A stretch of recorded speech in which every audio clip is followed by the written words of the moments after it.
Quebrei meu espelho e ele está silencioso. Apenas temo que um dia o desejo por aquela terra maravilhosa possa me dominar novamente. E então o meu espelho mágico vai falar. Por quê? Porque eu tenho um espelho, meu diário. 1, 2, 3.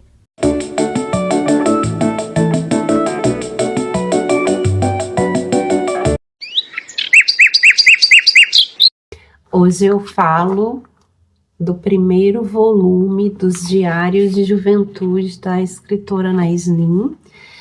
Esse volume compreende os diários que ela manteve de 1914, quando ela começou a fazer diários aos 11 anos, até 1920, quando ela tinha 17 anos. Esse primeiro volume compreende 7 cadernos manuscritos. Um dos cadernos desse período se perdeu, o caderno relativo a 1918, início de 1919 se perdeu. E esses primeiros 7 cadernos manuscritos foram escritos pela Anaïs em francês, né? Ela nasceu na França, foi alfabetizada em francês. Ela tem uma vida cosmopolita, uma família cosmopolita, né? O pai e a mãe eram cubanos. O pai era de ascendência francesa e catalã, a mãe de ascendência catalã. Ela vai, nesses diários, ela está em Barcelona e vai se mudar para Nova York, então compreende esse período da viagem. E porque em Nova York, parentes da mãe dela vivem, parentes, então veja uma família cosmopolita. Os demais volumes dos diários, tanto de juventude quanto os diários de maturidade, eles serão escritos em inglês, mas esse primeiro foi escrito em francês e a tradução é de John Sherman. Quem editou a obra foi John Ferroni. Não há muito sobre uma nota de edição muito detalhada, ele apenas menciona que esse volume, que foi publicado em 1978, ou seja, é póstumo, a tradução para inglês chegou a ser lida em seus primeiros estágios pela própria Anaïs antes de morrer e aprovado pela Anaïs. Eles tentaram manter o máximo possível do conteúdo, eles cortaram escritas repetitivas. Menciona que teria cortado também trechos em que a Anaïs, ainda criança, ali nos 11, 12 anos, escreve com muito patriotismo, muita religiosidade, a família dela é católica. Eles teriam cortado esses trechos, deixado apenas alguns. E ele menciona que esse diário, na integridade, teria sido publicado em francês. Então, a edição francesa desse primeiro volume é integral e eles fizeram esses cortes, mas tentaram respeitar ao máximo possível aí o manuscrito, a autenticidade, a originalidade do manuscrito. Ela chamava esses cadernos de o diário da infância, mas eles preferiram chamar de Linotte, que é um pássaro, é o pinta-roxo, porque é assim que ela se definia aqui nesse diário. Ela transcreve muitas cartas, por exemplo, que ela escreveu para o pai em francês e ela assina como Linotte, ela se chamava nesse passarinho, nesse diário aqui de juventude. Então, eles preferiram deixar esse título nesse primeiro volume. A história de publicação desses diários é interessante porque a Anaïs já era conhecida como diarista e já tinha publicado os diários de maturidade dela, bastante agitados, né? Anteriormente, né, os diários que eram conhecidos até então como diários da maturidade, eles tinham começado a ser publicados em 1966 e foram publicados em 6 volumes. E aí, depois da morte da Anaïs, eles começaram com essa tendência de publicar o texto completo, sem as edições que ela havia feito quando viva.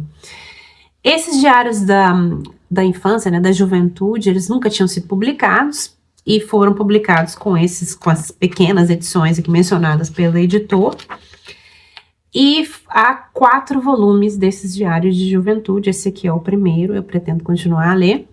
E depois os diários de maturidade começaram a ser reeditados em sua integridade também, e se não me engano há 7 ou 8 volumes desses diários não editados, né, sem os cortes que ela promoveu nas primeiras edições que ela publicou. Esse é um livro interessante para quem se interessa por diários. Eu nem sou assim muito ligada à escrita da Anaïs, mas já nesses primeiros volumes, que ela era bem nova, né, começou aos 11 anos, ela estabelece uma relação com o caderno, que é uma relação que eu achei interessante de buscar continuar a ler, por isso que eu decidi continuar a ler os demais diários publicados dela. Nesse diário aqui ela começa, e depois ela vai afirmar isso mais tarde, quando ela for adulta, como se fosse uma carta endereçada ao pai, relatando da viagem, né, de Barcelona para Nova York e da vida dela em Nova York. Então, ela teve esse impulso de começar o diário para escrever para o pai. Essa relação com o pai, ela é bastante complicada, porque ela é muito jovem aqui quando ela se muda para Nova York, e o pai continua na França. E na cabeça dessa menina, pelo que ela escreve nos diários, escreve nas cartas para ele, esse pai quer se mudar para se juntar à família, mas não pode, porque nessa ocasião, vamos lembrar, está tendo aí a Primeira Guerra Mundial. E também ele precisa trabalhar para conseguir dinheiro. Então, na cabeça dessa menina, esse pai um dia vai se mudar e a família vai se reunir em Nova York. Inclusive, ela é muito católica, especialmente no início desse diário. Ela sempre pede todo Natal um milagre, né? Um milagre de que no Natal seguinte o pai estará lá, para que eles comemorem com a família reunida. E o pai nunca está lá.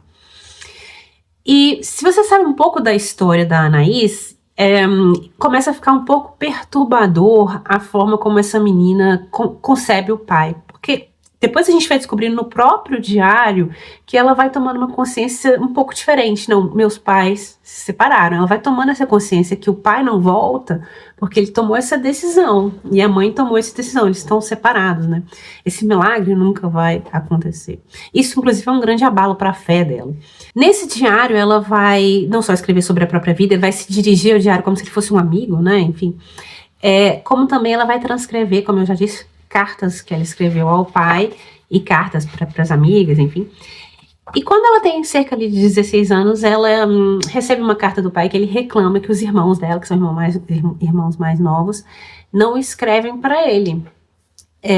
E aí ela sente uma coisa ruim e não quer responder imediatamente essa carta. Ela toma um tempo para pensar sobre essa carta. Acho interessante, né? Hoje em dia a gente não tem essa noção de tomar o tempo, né? De deixar que o tempo faça um processo dentro de nós para que aquela resposta se construa.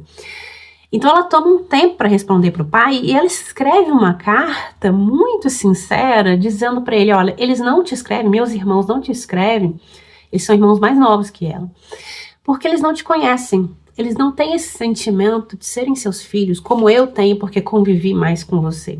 Então o que você tem que fazer é estar presente. Meio que indiretamente ela pede, né? Venha, né? Esteja presente na nossa vida. Crie esse laço. Você não pode cobrar algo se você não cria esse laço, se você não é o pai. Eu acho essa carta bastante pungente, porque ao mesmo tempo que ela revela uma certa consciência ali do que está acontecendo, no diário, nas páginas seguintes, ela ainda tem aquela a relutância em ver as coisas claramente, ou escrever no diário sobre elas. E mais ao fim do diário, ela vai ter um diálogo com a mãe, que ela vai perguntar, né, essa questão, como é que tá, né, porque papai nunca voltou, enfim. Ela nem deixa claro que ela perguntou isso, mas ela registra a resposta da mãe.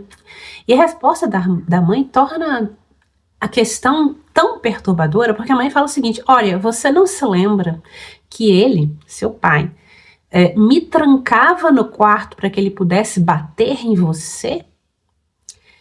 Quando eu leio isso, eu, né, a princípio, ainda levada por essa voz infantil relatando essas ilusões sobre a vida familiar, e isso é quase como uma sacudida dela. Nossa, tem algo muito perturbador na vida dessa menina e desse pai. Isso vai ficar talvez mais claro em um determinado volume ali dos diários de maturidade. Então, eu acho interessante desse livro, como que as leituras da Anaís sobre a própria vida, elas vão se fazendo em camadas, e a gente talvez possa ver isso ao ler um diário depois do outro, né? À medida que ela vai amadurecendo essas relações que são centrais para a escrita do próprio diário, que começou como uma forma de registrar para o pai o que ela estava vivendo ali na ausência dele. Os pais se separaram um pouco antes dela vir para Nova York. Não se sabe muito bem o período que eles se separaram. Algumas pessoas falam que os pais se separaram quando ela tinha 2 anos, mas enfim, isso é estranho porque os irmãos mais novos dela nasceram depois, então essa data fica um pouco estranha. Mas fato é que quando ela tinha uns 9 anos de idade, desde que ela tinha cerca de 9 anos, ela não via mais o pai. Então, desde 9 anos até os 17 anos desse volume aqui, ela não terá visto o pai há muito tempo. Bom, ela começa esse diário muito jovem e ela começa explicando quem ela é, onde que ela tá. Ela escreve, vou fazer o retrato do meu pai. E escreve, quer fazer o retrato é escrever sobre ele. Vou fazer o retrato da minha mãe. E a descreve. Ela também tem alguns desenhos, e eu acho interessante um desenho que ela faz. Opa, não sei se vocês conseguem ver. Talvez eu deixe uma fotografia aqui. Quando ela chega a Nova York, uma menina pequenininha aqui, com prédios gigantes, como que oprimindo, né? Uma ideia de claustrofobia. E essa é uma ideia que ela repete no diário a todo momento. Que ela sente falta de poder ver o horizonte, que não consegue ver o horizonte em Nova York, por causa dos prédios altos. O diário também tem muitas fotografias, não só da Anaís, como também de seus parentes. E eu vou deixar aqui uma fotografia que ela tirou quando tinha 17 anos.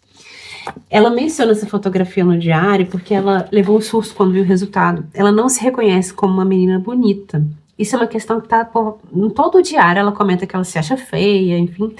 Ela não acredita quando as pessoas falam que ela é bonita, que ela escreve bem. Ela não acredita. E depois, lendo sobre a Anaís, aparentemente ela teria declarado, quando ela era mais velha, que o pai falava que ela era feia, que queria que tivesse tido um menino, né, como primogênito.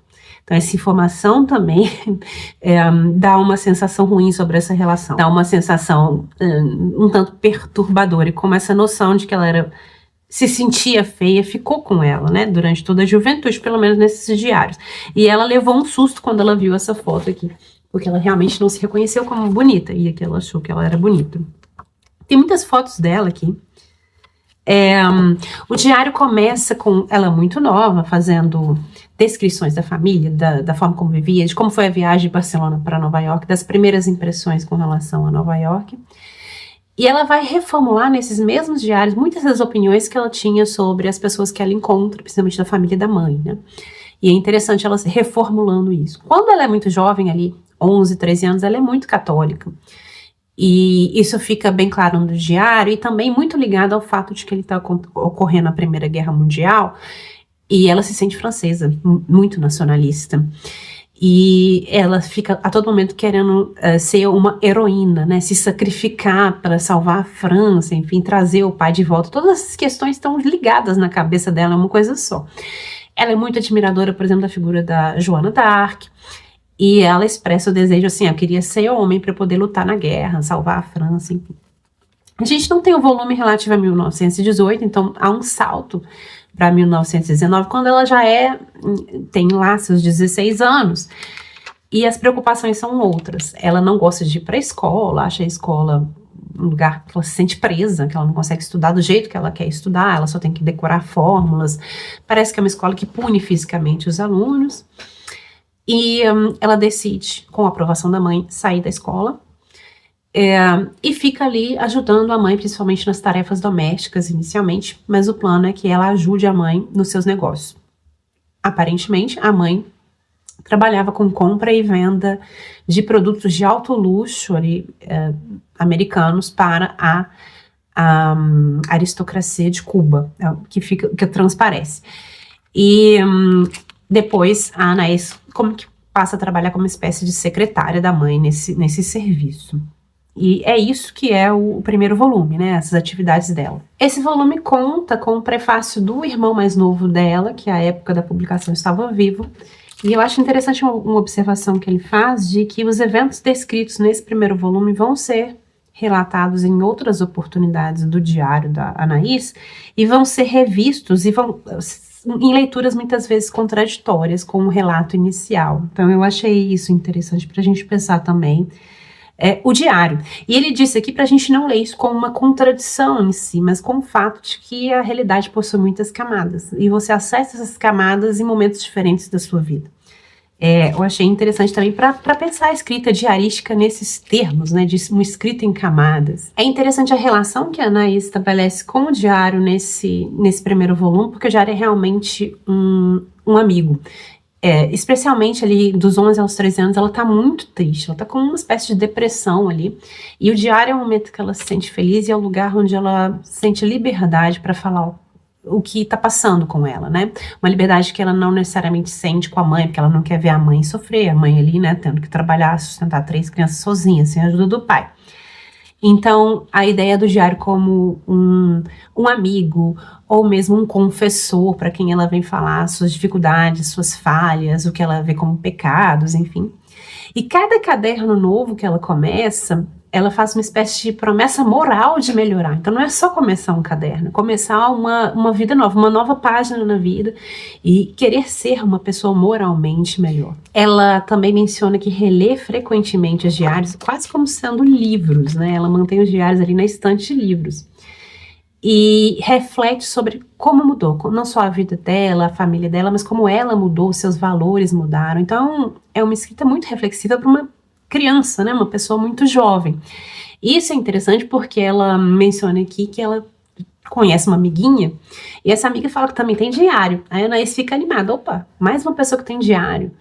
E a amiga deixa a Anaís ler o diário. Quando a Anaís vai ler, é aquele diário protocolar, né, às 5h30 jantei arroz... depois li uma página do livro, fui dormir, acordei às 6h30, fui para a escola, protocolar, e a Anaís fica chocada com aquilo. E tem até uma entrada diária que ela tenta imitar esse estilo, mas meio que parodiando. Porque é um diário já muito reflexivo desde que ela é jovem. Por quê? É um diário que vem suprir essa lacuna, né? Ela tá sofrendo, ela tá muito sozinha nesse sofrimento, quase incomunicável, e o diário é aquele espaço para ela trabalhar isso. Ela também chega a sugerir para uma amiga que mantenha diários, e aí mais tarde vai perguntar para a menina, e aí, como é que tá seu diário? A menina fala que não, não começou a escrever, a Anaís fica muito triste com isso. Ela também reflete sobre seu objetivo de vida aqui, ela já demonstra desde muito cedo a vontade de ser escritora, e esse diário também como uma espécie de laboratório ali para ela treinar isso. Inclusive, nos primeiros volumes, ali de 11 a 13 anos, ela copia muitas das poesias que ela escreve, ela copia no diário. Depois passa a mencionar que está escrevendo contos, e ela tem essa ambição de ganhar dinheiro como escritora, e ela formula essa ambição como uma forma de se dedicar à mãe, porque ela quer trazer algo à família, quer trazer dinheiro à família por meio de sua carreira de escritora.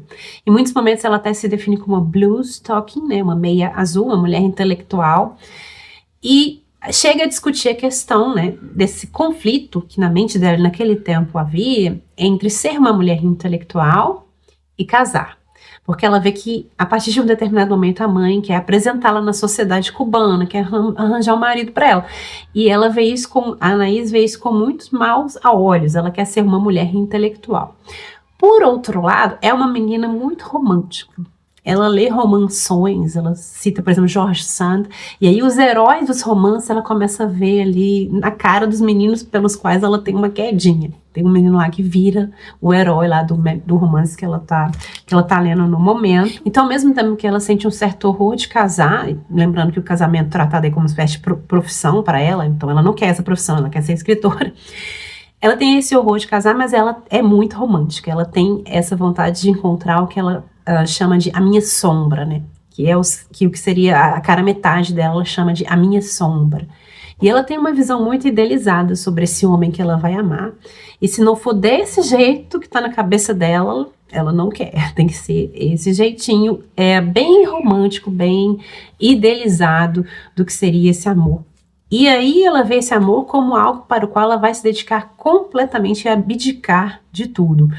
Então eu acho bem interessante como isso é uma tensão nela. Ao mesmo tempo que ela tem esse desejo de escrever, ela se vê, se imagina na condição de abdicar até mesmo da escrita em nome de um amor idealizado. E essa tendência de se auto-sacrificar está presente desde o início do diário, quando ela se imagina ali como uma Joana d'Arc para morrer em nome da França, e depois ela se imagina como uma garota que faz tudo pela mãe, e depois ela se imagina como essa mulher que está apaixonada pelo homem ideal e desiste de tudo em nome dele. Então veja uma tendência, né, de se pensar como uma pessoa que vai se sacrificar em nome de algo maior.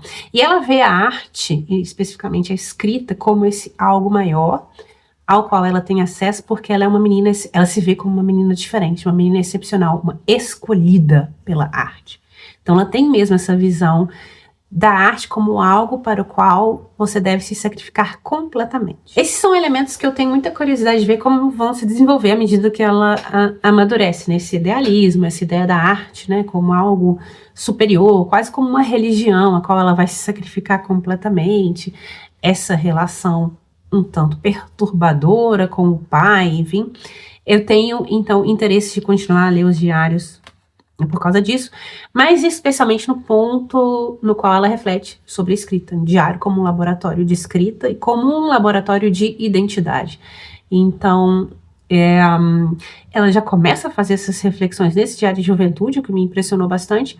Tenho interesse, então, de saber como que ela vai desenvolver, ou se vai continuar a refletir sobre esses temas nos diários de maturidade. Um ponto interessante dessa edição, que vai nos interessar, né, a muitos de nós, é que ao final eles reproduzem o manuscrito, e ao final do caderno de 1920, ela tem uma lista que ela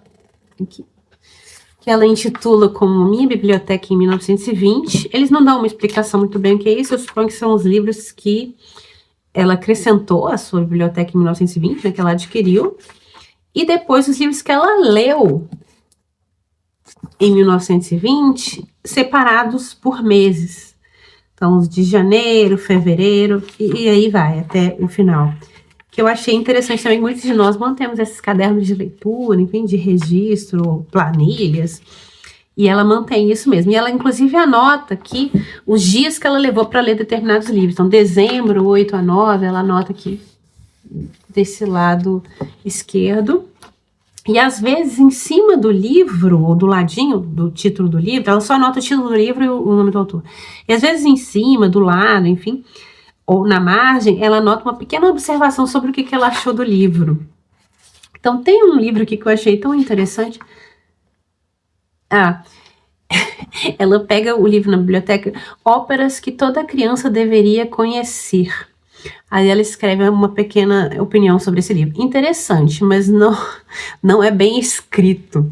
Então, pequenas observações, assim, um livro charmoso, mas completamente inútil. Então, é interessante. E é interessante notar também que ela lia livros em francês, né, a língua na qual ela foi alfabetizada, e em inglês. E depois, a partir do segundo volume dos Diários de Juventude, ou seja, a partir de 1921, ela já vai escrever os diários diretamente em inglês, vai abandonar o francês. No próprio corpo do diário, às vezes ela comenta algumas leituras que tem feito e o que tem achado, enfim.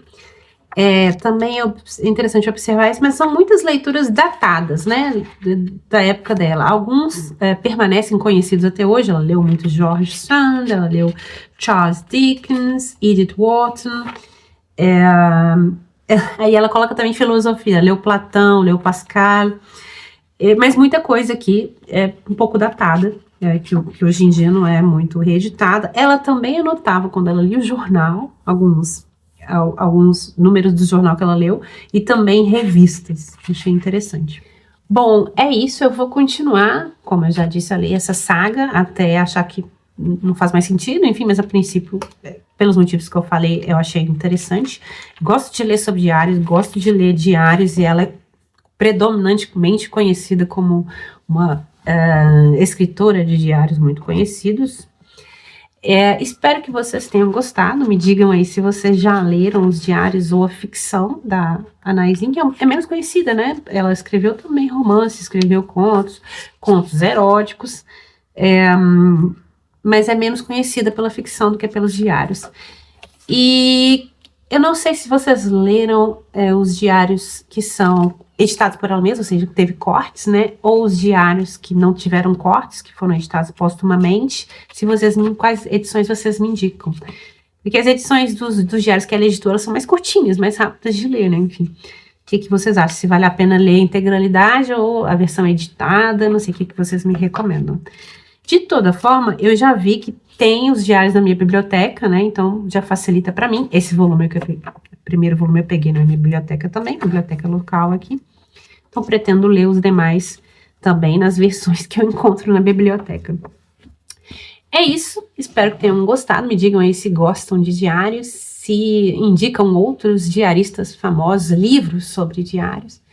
E eu vejo vocês, então, no próximo vídeo, no próximo livro.